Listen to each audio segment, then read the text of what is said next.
So at Mitra for Life, we work towards creating an inclusive community to support families of children and young adults with special needs. Online parent forums, online programs for youngsters, festival celebrations, and much more.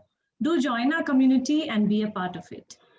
Now, it is my pleasure and privilege to welcome and introduce today's guests, Mr. Shishir Kant Mishra and his wife, Mrs. Pramila Mishra, grandparents of Roshni, a 20-year-old youngster with autism. Mr. Shishir is a mechanical engineer from IIT Kharagpur, and Mrs. Pramila is a postgraduate in geography and a homemaker. They are residents of Kolkata and have been full-time caregivers of Roshni since the age of 4. Their aim has always been to make her independent in as many daily living skills as possible. Today, they will be sharing their journey in grandparenting a child who is now a young adult with autism. I now invite Dr. Madhuri, founder of Mitra for Life, to take forward the informal interaction with Mr. and Mrs. Shishir Kant Mishra this evening. And before that, we will have a small prayer chanting by Roshni, granddaughter of Mr. Shishir. Can you listen?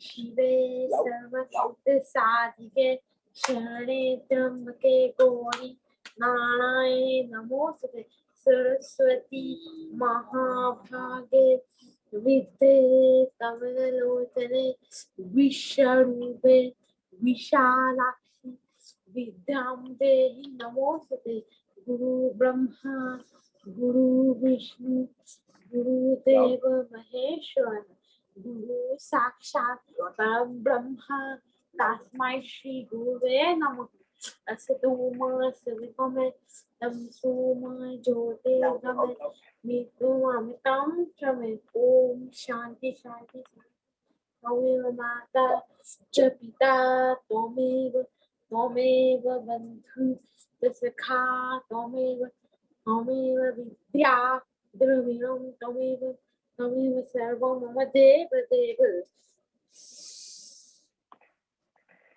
That was Roshni for you.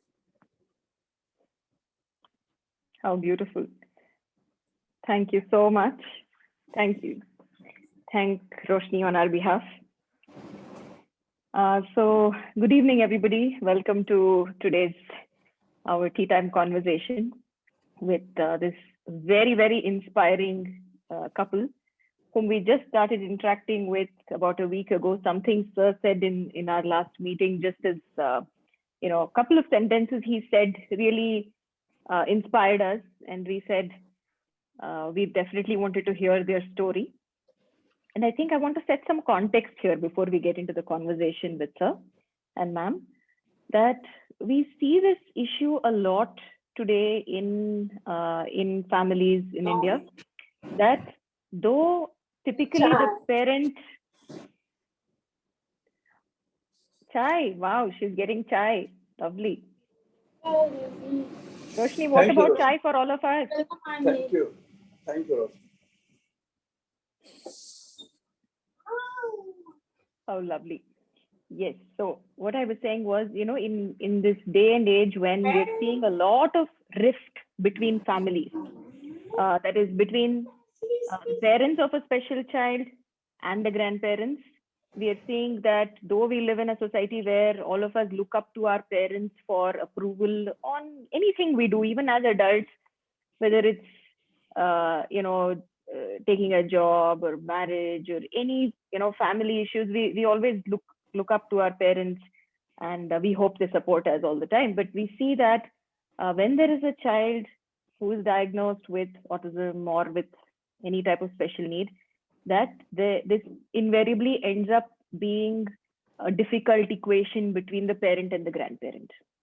Either that of not accepting or not providing support, or basically a breakdown of communication between the parent and the grandparent. So in this scenario, when we met Sir and Ma'am, I think it was very, very inspiring to us to see how involved they have been in raising Roshni. And before I ask Sir anything, I would like to say, about Roshni, that she loves singing Hindi and Bengali songs. She loves she loves painting. She's very skilled in kitchen work. She cuts vegetables and fruit. She kneads flour. She makes roti and she serves tea, as you saw that. She cooks Maggie. She does her needlework. Oh, that's a lovely painting you have there. And she also helps with household work. And she does her yoga, exercises, walking, treadmill. Now, what I would like to say is, sir, in this age when we are seeing parents themselves struggling to build skills or even life skills, daily living skills, you have done a phenomenal job. I mean, completely hats off to both of you and to the whole family. So we definitely want to hear a little bit about your experience of, bringing up Roshni, please. Well, it was just when we heard about her autism. We have not heard, nobody. Her mother is a doctor herself, but even that was never taught in medical. But I'm talking of 2002. She was born in 2000, 2002 or 3, when certain things were noticed and somebody said something is wrong, let us go and check. Then somebody said, it is autism. Autism what? We didn't know. But then, as they say, certain things come automatically. Acceptance came quick and thick and fast. We didn't spend time wondering why us, why it is causing us, why not. So the question is, we started talking ourselves, me and my daughter. It can happen to anybody. Well, it has happened to us. So now, instead of doing this, let us try to understand what it is. And that is how we stepped in, because as you know, Dr. Madhuri, as such, doctor's life is little very busy and career takes little more time to take off. So that time, she had her practices, this and that, practice, job, and then handle this child. And then she had an elder sister too. So managing everything was a bit difficult, and we realized that. And mind you, we were a nuclear family as a trend is in society. But then that time, when I studied and read about it, then we realized this will not work. We have to go in a reverse gear, go to a joint family. So then we made that effort and we started living together. And then she's there. But everything what we do, she is fully aware and in control and in consent. Question is, she trusts us, and so we could take the chance. Absolutely. I really like what you said about moving back towards a joint family, because I do believe the entire situation with dealing with the upbringing of a child with special needs has got complicated because of the nuclear families. You know, there's definitely a support that a joint family can provide a child and the parents that just being on their own makes extremely difficult, right? So one of the things I want to ask you is, you know, we were interacting with a few families, and over the past year, the questions that have come up, parents usually sharing that grandparents usually have trouble accepting or understanding the diagnosis of autism, right? So now, what would you say? How can a parent help their parents understand what is going on with the child? Well, it's a perception of all grandparents themselves. Yes, we also didn't know anything about autism. So how they look at it. And the major part of responsibility, because if they don't accept, not because they don't want to accept, it is the ignorance about the thing. They just don't know what it is. And a natural thing which comes in the mind is, तुम्हारे लाड़ प्यार होने लड़के बच्चे को बर्बाद कर दिया है. This is a natural reaction. You pamper the child so much, that is a spoiled child now. Now, that is where somebody has to sympathetically tell them it is not so. And what the fact is, it is a condition of the mind which has nothing to do with upbringing. And when you're in this journey, we are not alone. 50 years ago, 60 years ago, when this first started in, it was rather found out in West and about autism and all those parents, I have interacted with them. They all said, we have gone through the stage when we were blamed by our friends and relatives and elders that we have spoiled the children. And same thing is coming here. Again, as you said, being a nuclear family and living distantly, they're not living close by. It becomes really difficult to make them understand also. But then parents have to take little initiative to make them understand what it is.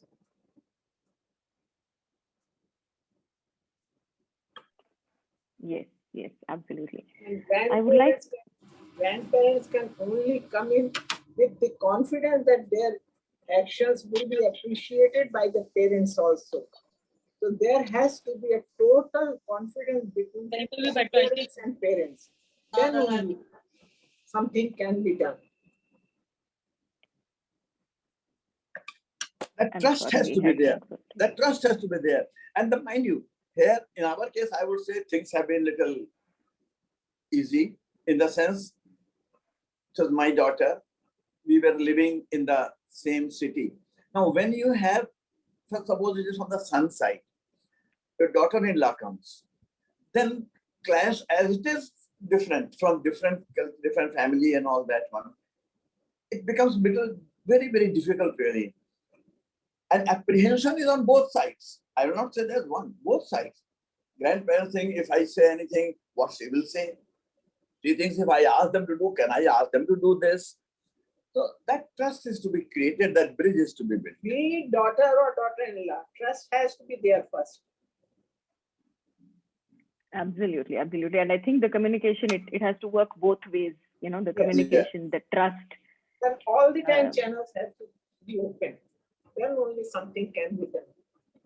I keep my daughter 100% informed what I am doing with your daughter daily from the beginning. And she will say, Mama, you are taking care. I am not bothered. I am coming late, but I am confident that you are taking care. But then I always say, but still it is my duty to tell you what I am doing with your daughter. So that daily communication has to be there and approved by everybody in the family that this is the right decision. Yes, in fact, I think here is, it brings me directly to my next question, which was, one of the key breakup in this communication that happens is that when you brought up your child, your generation brought up your children, both the situation and the way of upbringing was quite different from what happens with this generation when we bring up our children, mainly because of technology and lifestyles and all of this.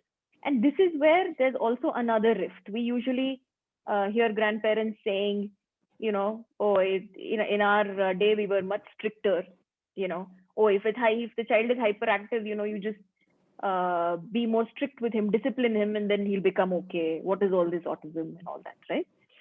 This is a very common reaction that we see in families. Exactly. And this can also be very hurtful to the parent because, see, especially when we see the parent of a young child who's just been diagnosed, and we're seeing, first of all, they're dealing with, okay, the child is going to need a lot of support. You have to deal with this whole diagnosis and what it means. And at the same time, when your family does not support you, it can be very hurtful, right? So, how can we get past this? I mean, what would you advise people or families? That's a very, very difficult question. That's it has to come from within. For us, became easy perhaps because I love children. I love taking something and then doing it. Not that it's not my job. There's nothing like that. Well, it is there. It is there. We do it. So that's to answer your question is really no easy answer for that. Ravi, No easy I have done all this activity thinking that I am bringing up not granddaughter, I'm bringing up my own daughter again. Exactly. Again. I am doing this routine again. And Roshni was the first one. Before that, her elder sister I had brought up with the same spirit that I am bringing my own daughter. So it was not difficult for me to have another one more to bring up. And Yes. as I have said again yesterday, that I have brought up them thinking that nothing is abnormal with this Roshni. She is taking a bit more time to learn things. That's all. I never got upset. She has done everything with me, but it's okay. Yeah, in fact, I don't know if you realize you really answered my question, because what I'm seeing is a total acceptance, a total That is acceptance of the child for who they are, not what they're supposed to be, or saying, no, this is autism and hence that's all, nothing can be done. Just total acceptance, saying it's a child, Absolutely. and we have First, you to have bring the the total child up. acceptance. You have done the right word, total acceptance. And Yes, after that, build up on that. exactly. You have said the right word. Yes, total acceptance. No reservations. That's what I've seen in our discussions, or in what you're saying. That's what comes across very clearly, because it is not about, see, there are a lot of practical things that you would have also lived through, especially when the child is younger, saying, okay, diagnosis, now where is the child going to go to school, what sort of therapies, so many things which probably the parent takes care of. Then every day at home, there are things. See, this whole situation cannot be sorted out by taking a child to therapy 3 hours a week.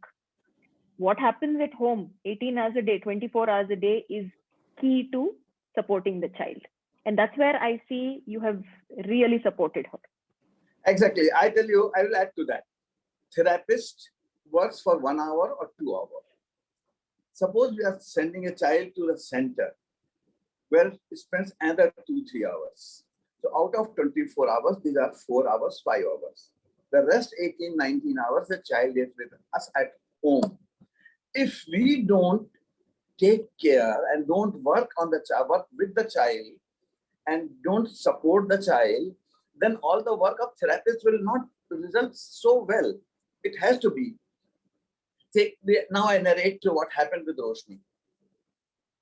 Initially, when we heard about it and learned this is autism, few lessons we learned.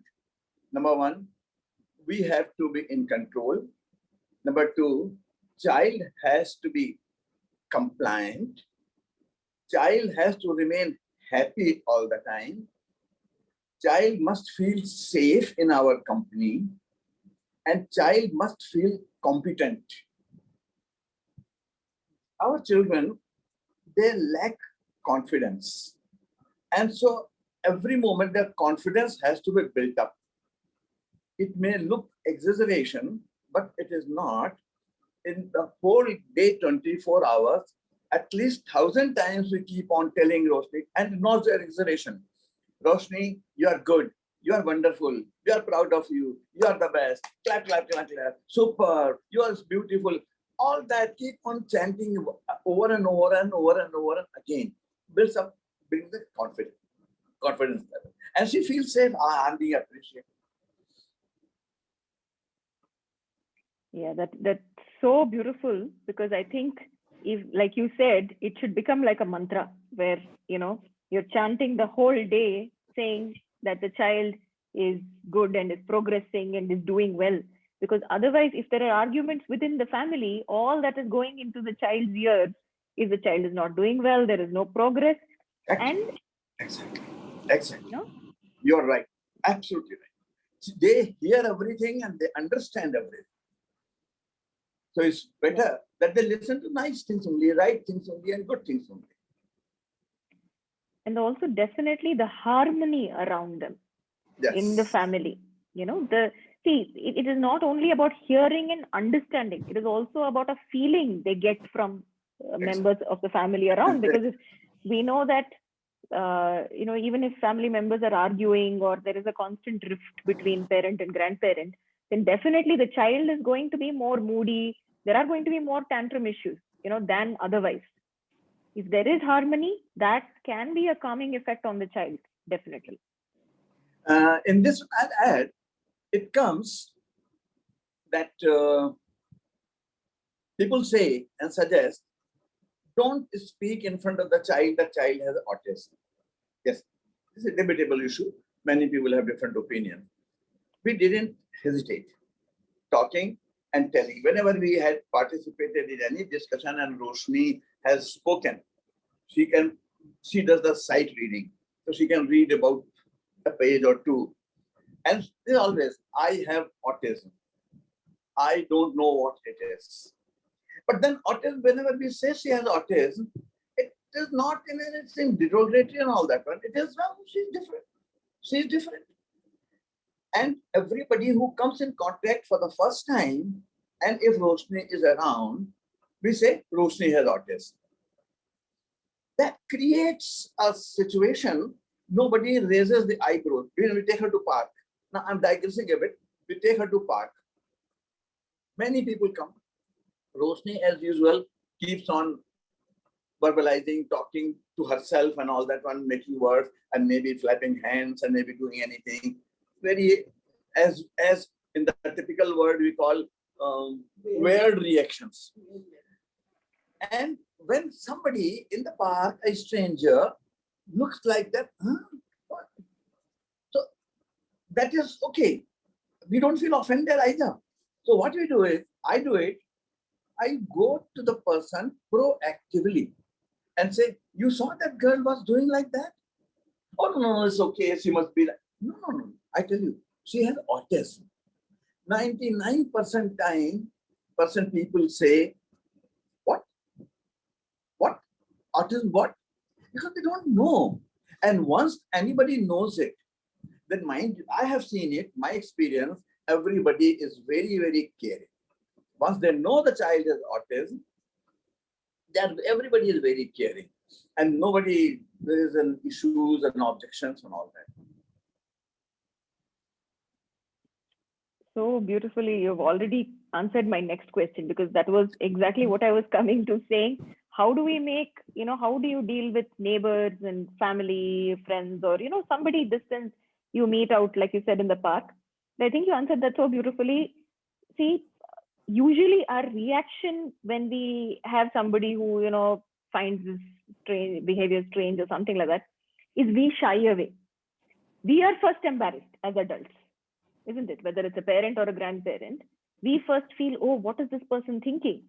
But it takes a lot of, I think, guts. And I would again come back to total acceptance to actually walk up to them and say, yes, this is what it is.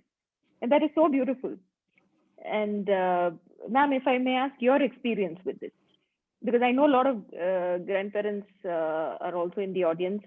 I want to know, how does one face this when you have somebody, an acquaintance, somebody you meet, question or find this behavior different? How do you handle it? It's simple. It is just, this is a condition. My Roshni has an autism. And this autism is what is autism? Well, it is a behavior, it is an issue, it's a bent of mind, the way the brain is wired, this is different. Now, as you said, it is total accept. We don't feel bad anything about it. Nothing. We, as they say, we are her autism on our sleeves. And whenever Roshni does something weird, which she has done in the past, suppose somebody is drinking water and washing hands, and Roshni will go and push the person away and start doing that one, and the person will look like that. I'll say, yes, she has autism. Neither I'm apologetic, nor I'm ashamed. Nothing. Oh, she has autism, that's why she does that one. I will tell you one incident. We were traveling, we were going to take flight from Hyderabad to Calcutta, and young couples were sitting having chips. potato chips, and she likes it very much. She went to them and snatched and came to me. I took it. Okay, I will give you. This is not yours. Went there and gave them back. No, it's okay. Let her have. No, you take it. After that, you want to throw it. But I have to teach her. And I took her and took to the counter and bought a packet of chips and gave. So I never felt offended. I told you nothing. Child has problem, so he is doing that. But you mind if you want to throw it later. But at the moment you take it. It is your thing. She should not take it. I never felt ashamed that I'm doing this. In the train, she used to take toffees from every cubicle and collect it and give me. I have to go back and distribute it. It is your taking. But I never felt ashamed. Yeah. In fact, I think this also comes back to total acceptance. Exactly. Because what I usually say is when grandparents, when they take the child out and there is some reaction like this, their next day they'll say, I don't want to take the child out because I don't want to face these situations. But if you've accepted the child completely, saying this is my grandchild and this is child, she's going to grow up with me. That's all, right? If that's where you are at, then it is only about reacting to the situations and not making it into some feeling. And then what am I going to do? Oh, did I feel embarrassed? Am I feeling, offended or whatever? It is just about, yes, this is the child, and we will also help other people accept the child. So I think that's so beautifully integrated into your attitudes. With us, she goes to every place, be it shopping mall, be it cinema hall, be it marriage party, be it club, wherever we go, she goes with us. And wherever I am acceptable, she should also be acceptable. That is our motto. I'm thinking we should start a grandparent support forum and make you both the brand ambassadors for acceptance among grandparents. I love it. But mind you, it is very difficult. I tried in Calcutta, in our circle of mothers and parents, and everybody is complaining here also that grandparents don't take care, and Roshni is lucky that grandparents are working. I said, your child's grandparents will also work. No, they don't. I said, well, let them meet us. I'm willing to come to your place, or you bring them to our place, we will talk. Some solution might come up, but believe me, not a single has come forward with their parents to talk to us. It just happens natural. I think there's something. Yeah. No, so we definitely do have a lot of grandparents who are very proactive with the children. Even at some of our talent shows, we've seen grandparents sitting beside the child. They make sure the child practices every day, whether it's their music or their art. So there's definitely a lot of people whose attitudes are very encouraging. What we are trying to do is to ease out the situation for more families. Yes. I think if the communication channel can open up between the parent and grandparent, and I think it's a very complex issue. Sometimes the grandparent may also be hesitant. Am I going to do the wrong thing? Which can also be a very valid thing, because it's in this day and age, it's so difficult to even if it's a neurotypical grandchild, there are so many things, which need to be taken care of. And when you have a child with special needs, I think it's a very new and also can be a very, scary experience for the grandparent to say, okay, can I take responsibility? And if I take responsibility, will it work? Will I get into trouble with my own children? I think it's a very complex thing, isn't it? They're very complex. I agree. It's very complex. Margins have to be given from both sides. I know there are some grandparents and some maybe, I don't know, in my friend circle, parents who are maybe there, who are taking care of their grandchild. They are. It's not that they are. They may not be as much involved as perhaps we are. But then they are still comfortable sitting with the child, taking care. Mother can go out and they will look after the child. May not be as involved. It's possible, as you said it, that fear, that doubt. Am I doing wrong? Am I right? Will I do something wrong? You're right. That thing is there. Naturally it comes. Yeah. So I want to come back to something ma'am said the other day when we were talking. She said, when the child is young, don't bother about the label of autism. You just bring up the child to make sure they learn everyday living skills. So, ma'am, I would like you to talk about this. I have basically worked, there are daily activities like bathing herself, dressing up herself, and personal hygiene, and small things like folding clothes. And in that, I have been successful with it. She has learned quite fast. And if you appreciate every activity, and appreciation not only in voice, even on your face, even in your eyes, that you have done wonderful, you are very good girl, you are marvelous. Every activity, appreciate, and then child will perform. And only one or two, three times doing this will not help. Go on doing till you are successful. And you will be successful in every sphere. But have patience. Go on working. And they will come. She will do everything. With this motto, I have. As she said that day, typical children learn two times, 3 times. Our children may take 10 times to learn. But then we should have the patience to teach them 10 times without any rancor, without Don't any leave it till you are successful.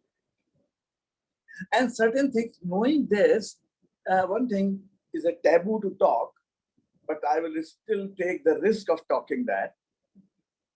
Since our children realization, our children take long time to get a thing. Now, this is why I'm coming a bit delicate, and if it is there, you can stop me. Roshni being a girl, from the age of 8 years, we introduced her, and this is where my wife and my daughter, they came in the picture. I was out because of natural thing. 8 years, they started sanitizing her with sanitary napkin, that this is what it is. 8 years age. And various stages of all these stages, even right even to the center, telling them that she is wearing this one. But the question is, you have to imagine and analyze after 5 years, 6 years, this situation might come, and this she may take that time. So provide that time gap. Start that early. When suddenly it starts and it happens, and then you say, "Oh my God, ab kya kare?" The child is also upset. The child gets upset. What is this happening? So one has to imagine also. One has to be imaginative in these things. This is one example I said, but there are many like that. Changing of clothes in front of me, in front of man, privacy. Private. It always happens. You will not sleep in others' bed. You will sleep in your bed only. You will not change in front of everybody. You will change only in front of mama or nani. You cannot change in front of anybody else. You will come out of the bathroom fully dressed. You cannot come out. You cannot go to outside the house in night dress. I put my foot down. No, she wanted to one day go. No, you cannot go in night dress. I want to go out. You have to change into proper dress. Then only you can. She was so much eager to go out. She quickly changed. Otherwise, changing dress is a big job. And then she went out. And the day I put my foot down, she came to know I cannot go in night dress out. And she never demanded that.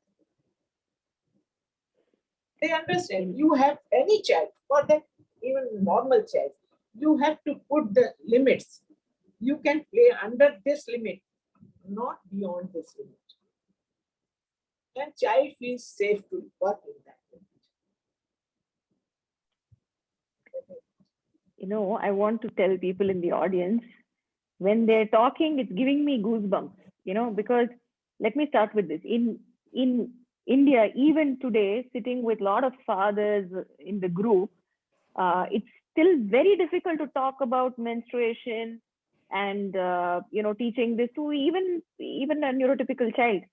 And here is Sir so openly talking about it. I really appreciate both of you for this, and I think we have a lot to learn here. That it's such a natural part of growing up, and it has to be integrated in that way.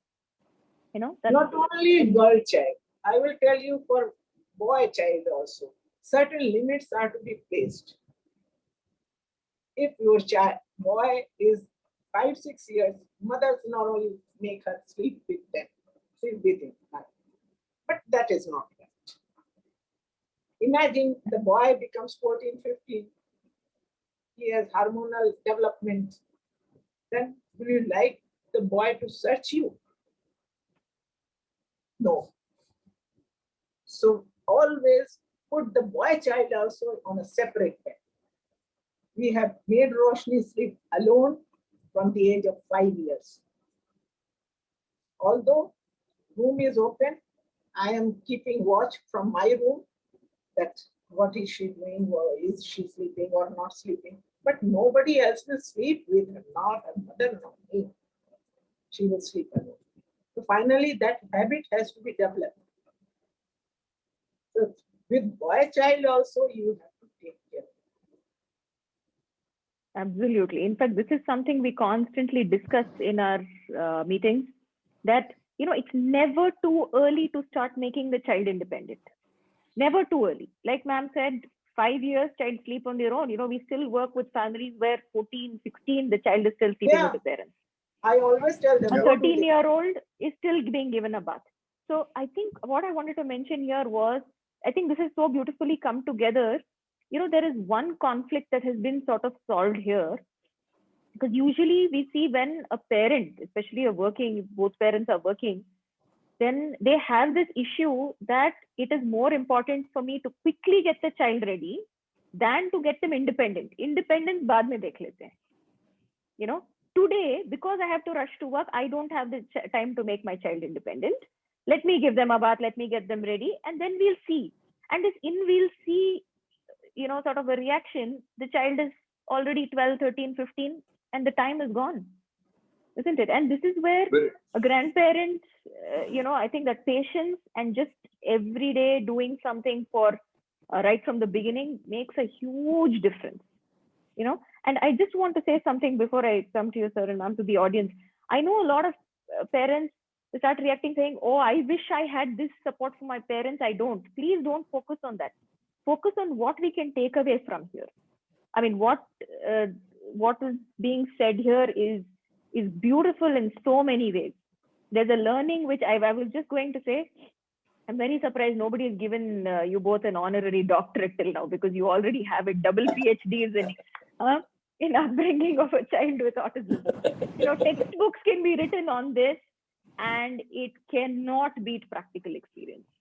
Practical experience in so many ways. You can read 10 latest blogs which are written, which may be US based, which may be Western based, and it will still not make sense to our culture. With this, what is being said here is extremely important.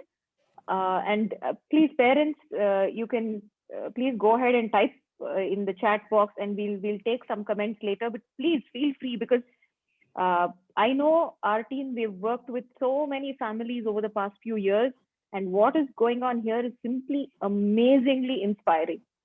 To see this kind of attitude in their generation is something where it's very new to us, right?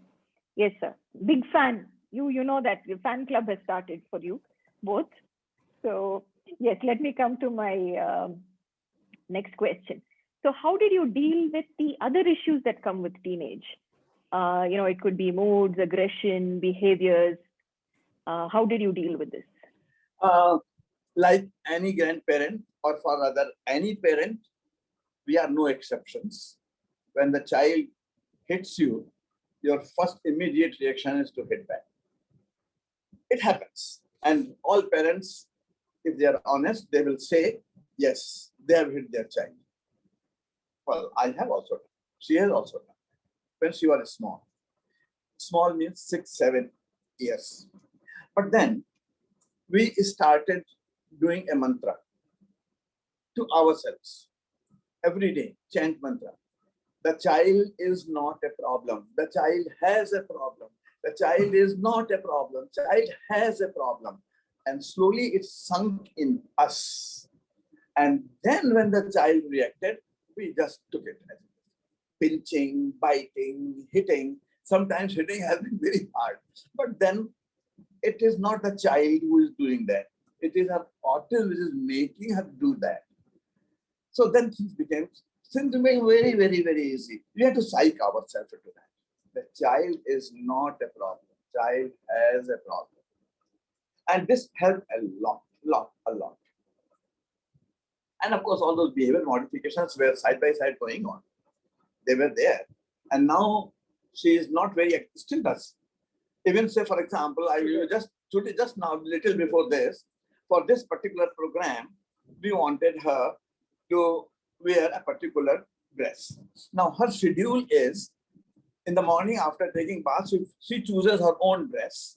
Nobody gives her. She takes out her own dress and wears. For the day long, she wears.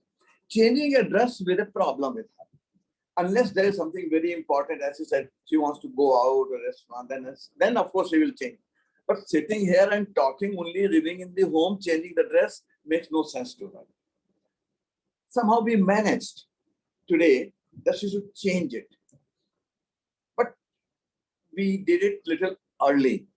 So she did change, kept on sitting and pinched her several times. How long will I keep on wearing this? How long I have to change? But then, well, that happens. It's part of the game. Yes, she still does that. And we go through it. Frequency has gone down a lot. Frequency has gone down, but then it's there. That's part of the game. Because they can't help it. They don't have a other way to express what they want. This is a problem. So that is their way of expressing that I am not happy, I am upset. Listen to me, solve my problem. That is the thing.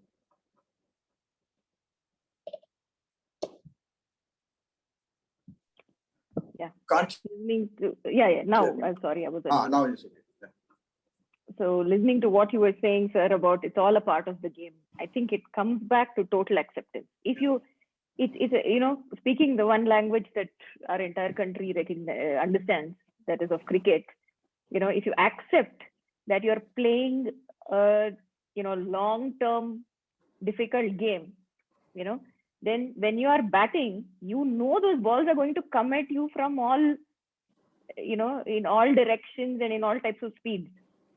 It is not that something will suddenly solve it today. Yeah, please. One day, one of my friends said, you are doing this so much labor. How long will you do? I said, either I will go on doing till she is okay, or I will go away. That is the only way. I will do till then she gets back. And one thing I'll add here, for the grandparents, if they are there listening, the good side of it is we're getting involved with her. The good side, a very good side, there's a advantage we have got, the bonus. Since we are involved with her, now 15 minutes, half an hour, one day, now progress is there. That means we are now counting on minutes and days and weeks. So we have forgotten our own age. We don't age now. We are just there where we were there 20 years back. So it is just that. It's a flip side of it. I take pride, saying, oh, I'm just one less than 80. But so what? I'm still young enough to go for another 20 years. No, on that. Absolutely. I mean, that is the grandparent and grandchild bond, isn't it? For any grandparent, being with a grandchild always makes them feel young and, forget all your problems and just live in the moment, isn't it? And I definitely want everybody in the audience to realize this is not only about a child and the diagnosis. It is about saying this is the child who's been, given to us, and we will bring her up with all our love, isn't it? And that simplifies so many things. Because otherwise, the more importance you give to the diagnosis, or if you get carried away with, we see a lot of parents do this. My child has autism, and hence at 12 years, I'm still feeding the child. because of this, I have not made them independent. Though all therapy support is provided, everything, I still see schools, special schools also, who are struggling to communicate to the families that make them independent. You know, because they think that, I mean, there's a lot of perception that if this diagnosis is there, then a lot of things are not going to happen. But growth happens normally. They're growing, they're developing, you know, and time just flies by. Time goes very fast, no doubt about it. Now Roshni has become a very good help in the family. There are a lot of things we don't do. Complete washing the laundry for the whole family, she does it. She takes the clothes up the terrace to spread them, bring them back, fold them, distribute them. She does it. She makes the roti every evening for everybody, for the whole family. She cuts the vegetables when you don't have time. Also, help is absent, then I tell her to do it. She does it. So lot of help. She's become a good help. People. Of course, a word I would like to add here for parents and grandparents and others. We did not give emphasis on socialization, on school education, and because socialization, how much we are social, how many people visit us and how many days we visit to others. Education, if the child doesn't know how many oceans are there and how high is the Mount Everest, it doesn't make a difference. But if the child is not able to wear her pants, then that makes a difference. So it's normal formal academics, we never had in our priorities. I just wanted to share this video. This is Roshni doing, I think, helping out in the kitchen. Am I right? You can talk about this. Yeah. So I think she's so beautifully, some of the videos we saw, she's so beautifully doing all her regular activities. Yes. Yeah. I will pull up. She is not afraid of fire. She's not afraid of fire, not afraid of knife. Why she is not afraid? Because we were not afraid. When we handed it over, do it. Who is there? Tell me. Typical word. Who is there who has been working in the kitchen and never got cinched or never cut finger here and there? It happens. So it may happen. So she got the confidence. She uses the sharpest knife. In fact, I think I would again like to say this is all about training. It's all about, I mean, this is total credit to the training, because they will adapt beautifully to something you allow them to do, allow them to learn, of course, with the care in place. And I think, again, I would like to ask, there is no right age to start this, right? You can start as early. The day one is the right day to start it. Day one. The day you start is the right day. The day one is the right day to start. One.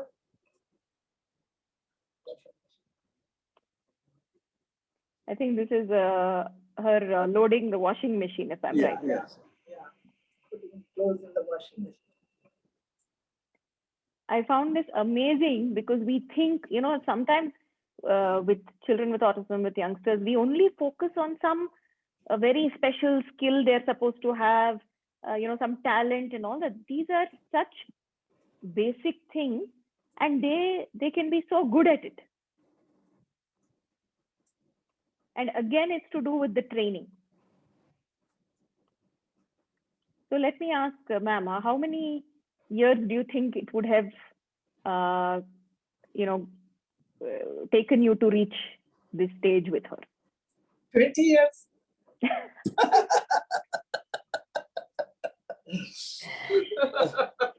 What else? I was still teaching her.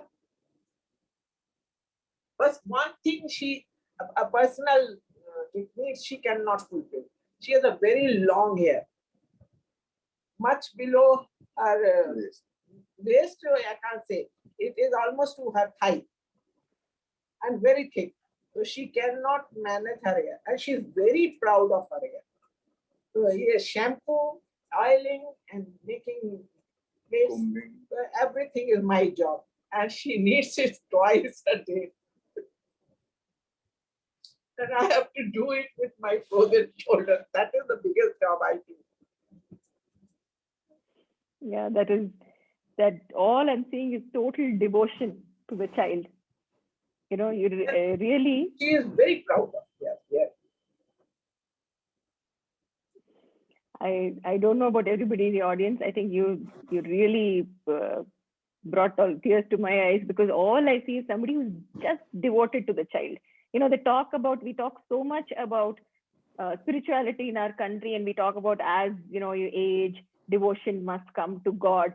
Then I don't think it's about God. I think it's about the situation in front of you, and you have this beautiful child and you're so completely devoted. It's so beautiful to see. Yeah. And yes, I do want to ask you both, what would you like to say to any grandparent who's watching this first? And second, what would you say to the parent? For the grandparents, get into it. You will feel younger. Don't hesitate.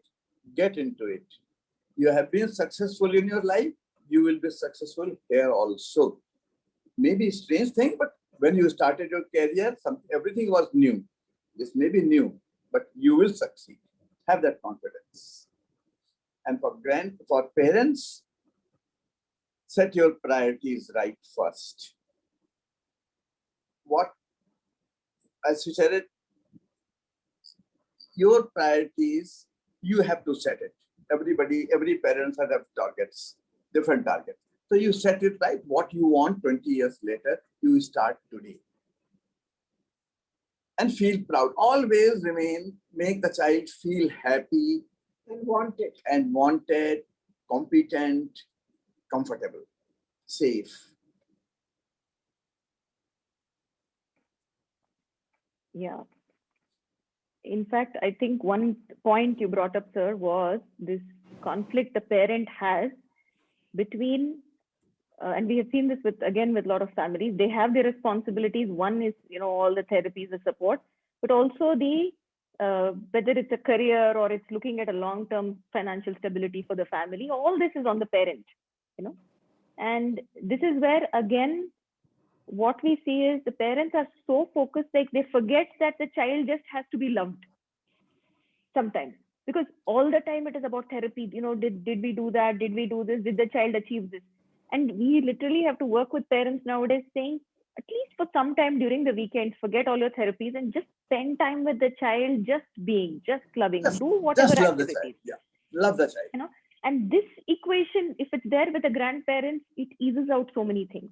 So I think what we would like the parents to also take away is that maybe it is easier to deal with this situation with grandparents if you can say the responsibility for the child's improvement can stay with me. Can you just spend time with the child, you know, just doing some activity where they need not necessarily progress or something like that. Just, you know, be with the grandparents, have that bond between the grandchild and the grandparent, let that blossom without putting too much responsibility on the grandparent. That may ease things. What would you say, sir? Yeah, every family, it depends on the families, you know. If parents, the grandparents, their approach, I think, even it's a big help if they just watch the child, if they simply love the child, enjoy the company, they are sitting and the grandchild comes and sits. As you might have seen a video, I don't know whether she's patting me when I'm lying on her lap. She's just making me sleep. So that is more nothing, creating a bonding, that's all. So these are the situations. Parents also need time to themselves. Maybe going for a cup of coffee, maybe going to salon, maybe going to movie, husband, wife together. They forget there is strain there if they don't relax a little bit on that. And that is the grandparents provide that support. All right, leave the child. You two go there and have a nice movie, go and have a nice, go to a nice restaurant. Like that, you know, your time, that for our children we teach, and you know, me time. This is our me time. Let parents also have me time. Sir, we'll have to make a entire new, Saas Bahu type series based on what you're saying, because everything you're saying goes against everything that is very popularly shown in our TV series. So it's so beautiful what you're saying. I'm sorry, there's some cross chat. Yeah, okay. So yes, and I do want to say, sir, here that I think the parents also, it's up to them to balance expectations. You cannot expect every grandparent to step up like that. But then if you can communicate that I'm going to take care of whatever progress of the child or whatever, this is all I need you to do. It is all about keeping that line of communication open. Yeah. With the child in front of you, with the child as a focus. Can you sit down with the family, whether it's your parents or your in-laws, the entire family? Can you sit down and say, this is what the child has, this is what the next 10 or 15 years are going to look like, and this is the support that we would really appreciate from you at this point. See, as a culture, we have no concept of sitting down like this and talking. I think it has to start with that. Yes, you are right. Absolutely. Because absolutely. we only do this as a showdown. Oh, it didn't work now. What happened? What's the child doing? All of this. But can we do that just with the child as a focus? When everybody sits down and say, we will contribute whatever best we can to the child's progress. If the grandparent can say, and the parent can say, responsibility is mine. Whatever support you can provide, if that can be provided, I think it can. I don't know, so if you've been following the chat, there are a lot of comments. Mostly everybody's saying we don't have the support at home. And this is a very unique case. So, which is why I'm bringing up this topic. We know that this cannot happen everywhere. If everybody's attitude was like this, we would already have a lot of support. But I don't want to say it works both ways. It cannot be that, yes, not all of us can expect this. But what have we done to facilitate? Have we bothered to sit down and say, this is what it is? Or you get a counselor involved and get them to explain to the grandparents that this is what the diagnosis means and this is what it's going to mean 10 or 15 years from now, and then say, what can we do for the child together? Because the family has to work as a unit, isn't it? It is, everybody still plays a role, isn't it? So I would like to ask initiative has to come from the parents. Yes, ma'am. That confidence that come and do, and I approve that you will do it rightly because you have brought me up rightly. So my children will be safe in your hands. And one more thing, in our family, we even involve our maids that you have to act with this child like this way. As I am telling you, you cannot interact with this Roshni in any other way. As I am telling you, so they also participate in that. Yes. I think it's definitely other people's attitudes are something which will reflect our attitude. If we are constantly showing embarrassment or hesitation, then that is what people around us are going to reflect. But if we are saying, this is how I am with my child, then that is what people around at some point will start reflecting. Yes. First, you accept your child happily that, yes, I'm proud of my child. Then only surroundings will approve it. Absolutely. So I'm going to take a few points from the chat. I will just read it out. There is one person that says, if grandparents will think that the child will not do activities if we make them do it, that is, the grandparents think that if I get the child to do something, they won't do it. How do we deal with the grandparent? No, question is not clear. Okay. So maybe I'll just try and make it clearer. So what she's saying is, if a grandparent looks at the child and says, oh, this particular activity, ye mere saath baith ke nahi karne wala hai. If you sit, the child does it. If they sit with me, I will not do it. I mean, the child will not do it. So what can we do? The parent is asking. Now, grandparents simply has to try. If you at first you don't succeed, try again. And your grandparents have to keep on examining themselves, their body language, their approach, their facial expressions, the glow on their eyes. This all has to be all loving, oozing with love all the time. The child must feel comfortable in your company. Child will learn. Child will learn. Child has to feel comfortable with. Pairing, as you say in autism circle, pairing. Pairing has to be done first. There's nothing our child cannot do. Our children cannot do. They can do everything provided. Yes, you do some step. You see, child is not learning. Take a step back. As my favorite quote is, you tell a child 1,000 times and child doesn't learn, it is not the fault of the child. We have to find our way probably. We don't have to teach the child the way we want. We should teach the child the way child learns. Yes, yes, sir. Very true. In fact, what I would also like to add here is, as I said, as a parent, when you expect the grandparent to sit down with some activity and do that with the child, if the grandparent is not willing to do it, change the activity. Yeah, You Yes, allow the change it. grandparent to say, Yeah. we can give them the choice. One activity to be done. Correct. There are hundreds of things that can be done every day. And like I said, if the grandmother's cooking in the kitchen, or if there is some activity being done, if there's yoga being done, the child can do it with them. You know, so why don't you allow the grandparent to choose the activity instead of you saying, see, again, this is where I would like to say, everyday living at home cannot become therapy. It should not become therapy.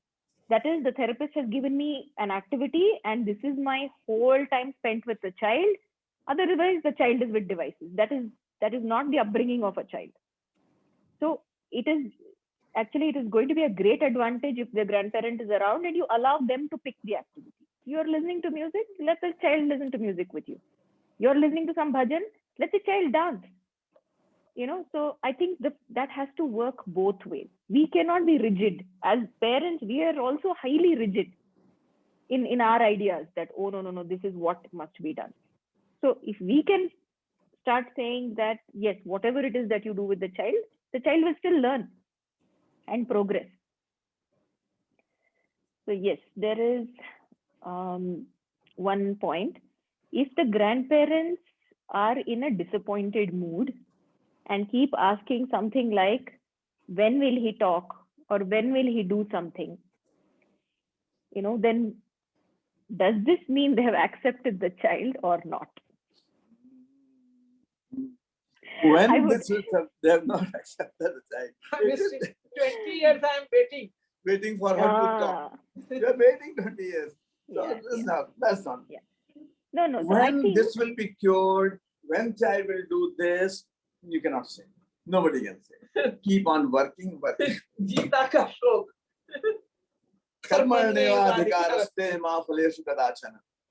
It is just that. Even if she said, Nani, give me this, I feel happy, at least she has said one sentence. And I enjoy that. Today she has said of her own. Yeah. What I would like to add here in answer to this is, acceptance does not mean that you stop expecting the child to improve. Oh, no, not at all. You know, not at all. I'm just telling the parents, sir, that yes. See, somebody, especially the people who love the child, are the ones who have to say, when will she improve? When will he improve? You know, you have to have that expectation and work towards that while having accepted, saying, this is fine, and we will still try. Because if you give up trying, then there is no good for the child in it. Am I right, sir? Absolutely right. Absolutely right to the point.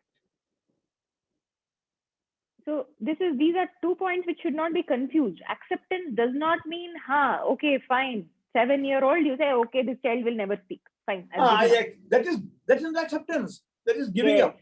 That is giving up. Exactly. No, we don't give up on child. No. We accept the child, then take it forward. Correct. So this is what I wanted to bring out in answer to the parent's question, because no matter how much we accept the child or we love the child, we, as in the family, has to be involved in saying what one small thing can improve today. What one small thing are we waiting for? 2 weeks from now, 5 months from now, next year, what progress is the child going to make? That is the only way forward, isn't it? Yes. I will just simply add, acceptance simply means a couple of things. I am not embarrassed in front of others about the child's reaction. I am not embarrassed if the child is not working appropriate to her age. I am not embarrassed. That's all. And I love the child as my child is. But that doesn't mean I give up. No, no way. So true. Because that is, there is the other definition of or rather saying that acceptance has not come is also to say, this child cannot do anything. That is also not true. That is not acceptance. That is not acceptance. Exactly. So that is where the balance has to be. So I just wanted to clarify, because right from the beginning, we were talking about acceptance. This is not what we expect either from parents or the grandparent. We're not saying, ye to bas.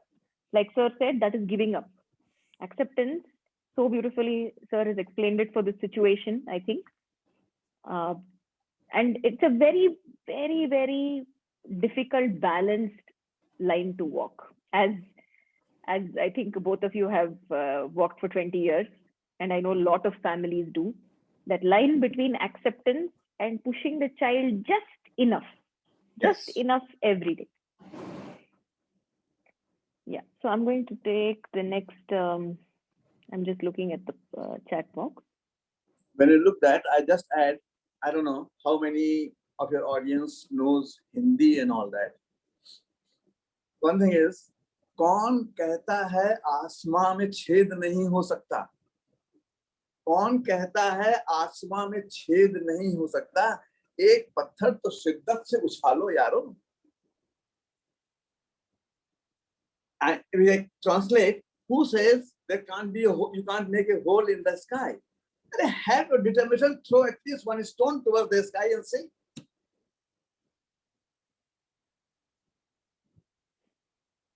Yeah, so beautifully said, sir. Very beautifully said. Okay, there is one point here. The child's grandparents only pray to God. Whatever we convey to them, they listen, but they just ignore it. And the child behaves properly only in therapy sessions. So what she's saying basically is that the grandparents only pray that the child gets better, which I think is okay, as long as, somewhere that belief and some faith also needs to be there along with everything we do. What do you say, sir? Faith is always a driving force, but faith doesn't work. You have to do it. One has to work. You have to become a therapist. You get into that mode. You have to get into that feeling. I'm teaching my child. Grandparents, yes, I am. But so faith is always there. Otherwise, without faith, nothing will happen. I have a faith that my child will improve. I'm working on a child now. Child will improve. I have that faith. That's it. Yes, true. I'm just reading. Yes. So one of the parents is agreeing that while accepting the child and understanding autism, understanding that particular child, identifying their strength area and working with it. The main focus should be making the child independent. Exactly. And grandparents can be encouraged to be a part of the journey. I think I really like that line. Always. That's very good. Always. Yes, true. We all agree that not everybody can have the ideal attitude. Not every grandparent, for that matter, not every parent. That's the reason we have so many parent support groups. Because if everybody had the ideal attitude, then nobody would need support. The idea is that it's a long journey. With a child with autism, it's a long journey from the day the diagnosis you have it. The next 20, 30 years is a lot of support, which even the parent needs a lot of support, the family needs support. So I think it's very important to even be a part of conversations like this, because there is some takeaway, there is some inspiration, you see some hope, or you try some new strategy. It's one thing to say, no, all this is very fine, my family will still not support me. That's not the point of this. The point is, can I try something slightly differently? Instead of pressurizing the grandparents, can I say, you forget this word autism, you just spend time with the child, I will take care of the rest. At least can we do that? Because there can definitely, it has to be a give and take between the parent and the grandparent also. Yes. That will be a congenial atmosphere. Just want to add a little bit on this.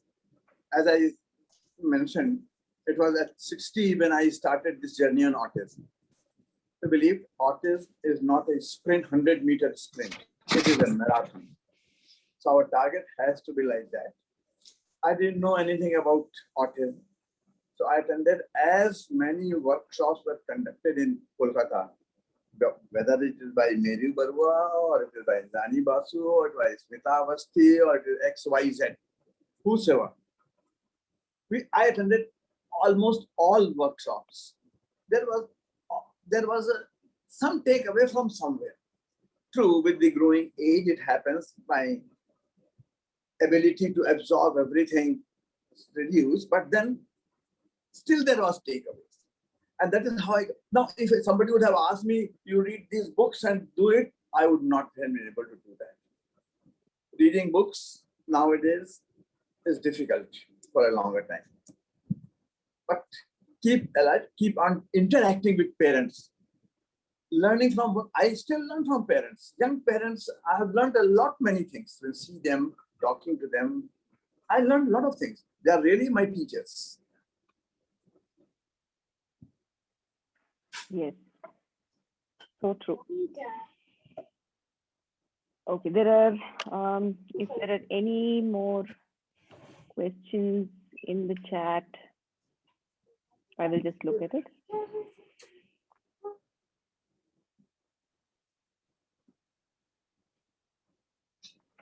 Okay, so I think I will ask you a couple of last questions, both of you. What has been the biggest challenge for you in the past so many years with a child?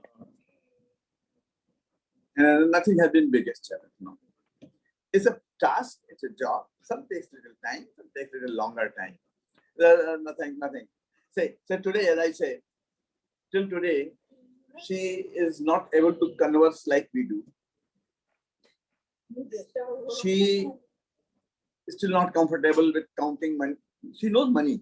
She recognizes money. She can count the money. But handling money in the shop, this and that, how much, that's traveling alone on everywhere. These are the three issues left. These are the challenges still pending. These are the posts which we have still to cover. That's all. But all will be done in time. It will be done. Ma'am, would you like to add to that? She, in certain cases, we are not confident. I think she is confident of herself, but we are not. Like, if you leave her in neighborhood somewhere, she can come home. But we are palpitating. Oh, have she? He will call from there. I have left her at this point. Has she reached home? Yes, she has come home. Oh, like that. We also have to make our heart strong in certain cases to make her go out. Yeah, that's it. Why she is not able to travel alone may not be her problem. It's probably we are creating the problem. We're not leaving her alone separately. Now go home. It's maybe we have to examine that. We are at fault.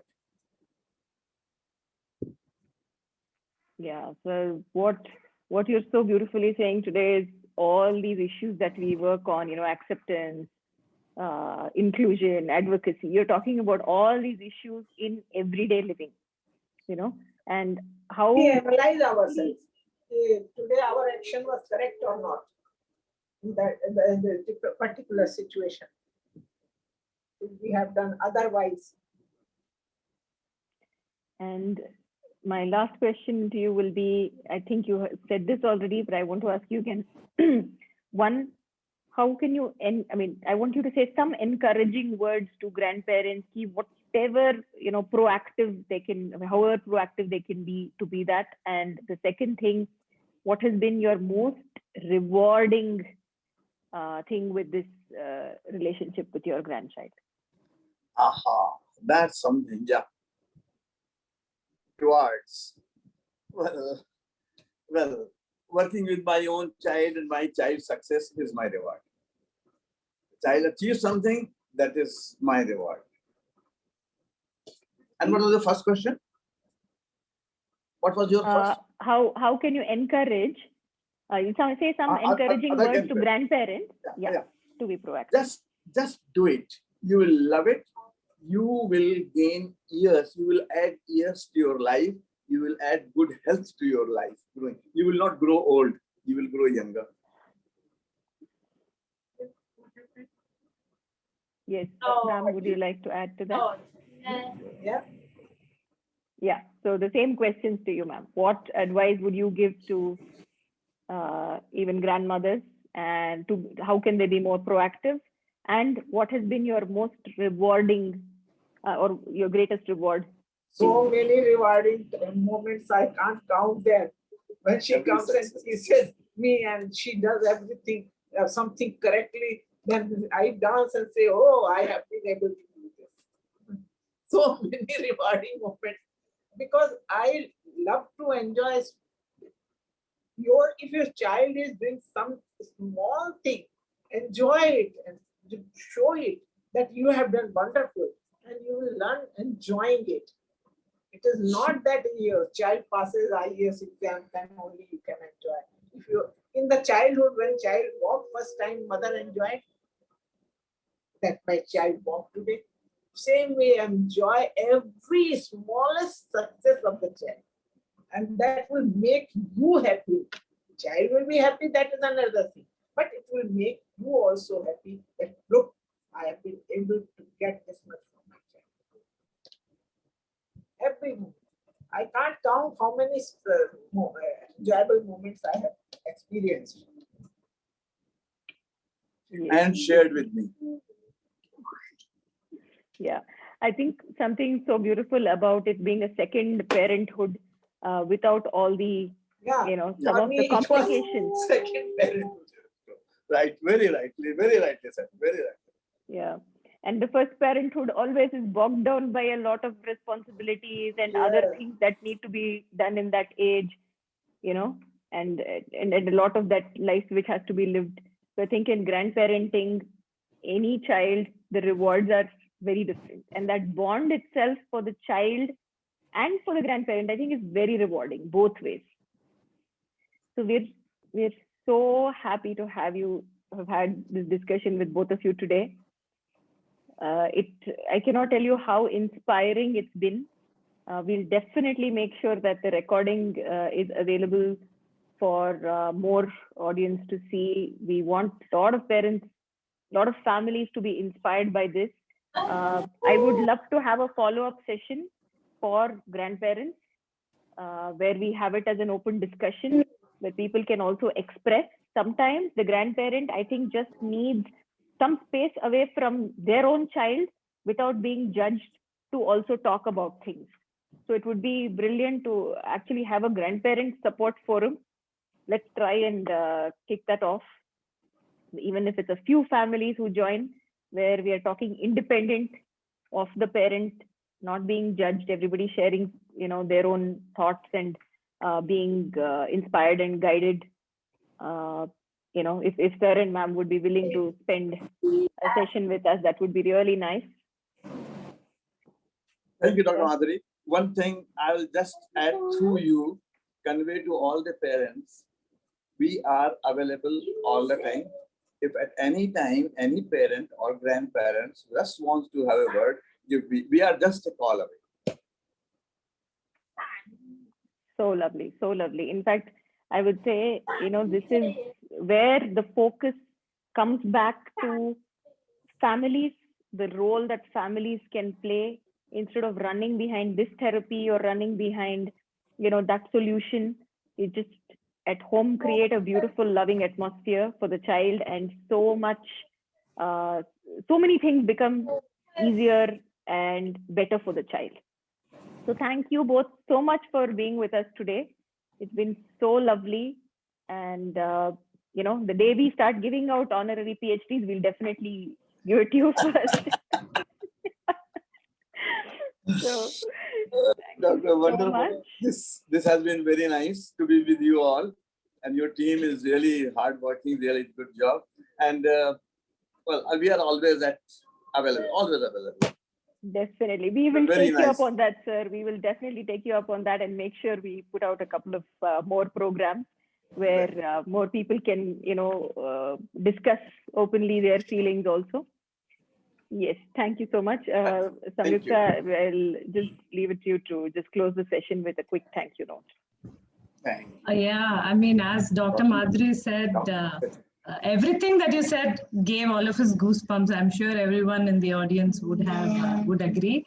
And it was, excuse me, my son is restless now. Yeah.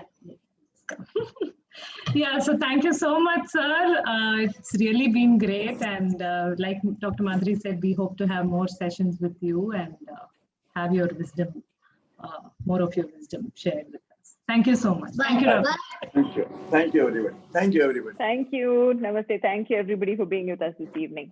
We'll see you next week. Thank you.